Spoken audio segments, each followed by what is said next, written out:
The commentary on the Hevajra Tantra called the Jewel Garland of Yoga, Yoga Ratna Mālā Nāma Hevajra Pañjikā, by Kāṇha. Chapter 11, on the Innate State. Tightly embracing Hevajra and pinching his lower lip with her teeth, Nairatmya asked him about the features that indicate a being's family. Placing his linga in her bhaga, the leader of the circle replied, "I will now teach on the respective families of beings. Listen, O Kṛṣṇa Paṇḍita." In the series of verses that begins, tightly embracing Hevajra, the word replied indicates what will be explained below. Any woman or man who has a 9-pronged vajra at the base of their ring finger belongs to the supreme family of Akshobhya. The family of Akshobhya is that family that belongs to Akshobhya. For Vairochana, it is a wheel. For Amitabha, a lotus. For Ratna Sambhava, a great jewel. And for the activity family, a sword. A yogin with a dark complexion has Akshobhya as his deity. A yogin who is very pale has Vairochana as his family deity. A yogin who is dark blue has Amogha as his deity. A yogin who is deep yellow has Ratnesha as his family deity. A yogin who is pink has Amitabha as his family deity. A yogin who is pure white belongs to the Sattva family. The Sattva family is the family of Vajrasattva. Those who devote themselves to yoga must not disparage or hurt people.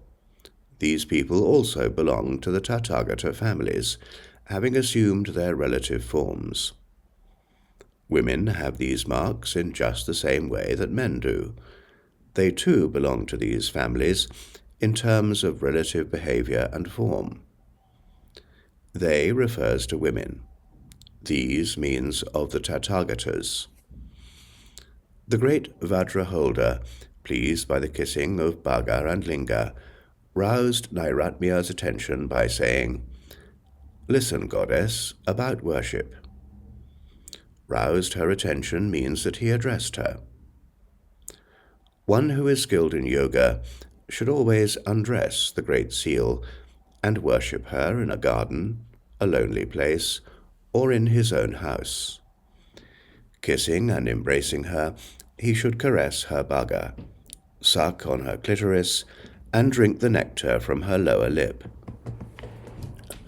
One with a bola should always leave the marks of love with his hands, and assume positions like the swinging body, knees stretched wide, and the like. Love refers to the arising of great bliss. Marks are nail scratches intended for this purpose. With his hand involves the movement of 2 fingers and so forth. One with a bola refers to an erection. The Blessed One employs terms like swinging and so forth to convey instructions on the intrinsic characteristics of the 4 initiations. Swinging means like a swing, and describes the position where the woman is on top and is the active partner. When the woman swings her hips back and forth rhythmically while sitting atop the male genitals, this is known as the swinging body. Knees involves the man as the active partner.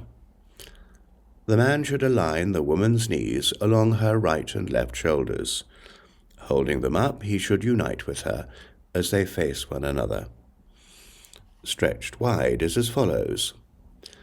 Described like the wings of a goose, held up evenly, ready to fly. Both the woman's feet are spread well apart. This is called stretched wide. The phrase "and the like" refers to the needle position. When lying prone with the head up, feet down, positioned like a stick, and the hips slightly bent to the side, this is known as the needle. The Vajra holder should arouse her again and again, while gazing at her up and down. He will thus attain vast accomplishment and become equal to all Buddhas. He should drink the kāpura there, especially the madana. He should consume mālā there, which helps bring forth kāpura. Which helps bring forth kāpura means it serves to increase kāpura. This was the 11th chapter on the innate state. This chapter elucidates the distinct practices aimed at the innate state, hence its title. This concludes on the innate state, the 11th chapter in the second part of the Jewel Garland of Yoga, a commentary on the Hevajra Tantra composed by the Venerable Master Kṛṣṇa.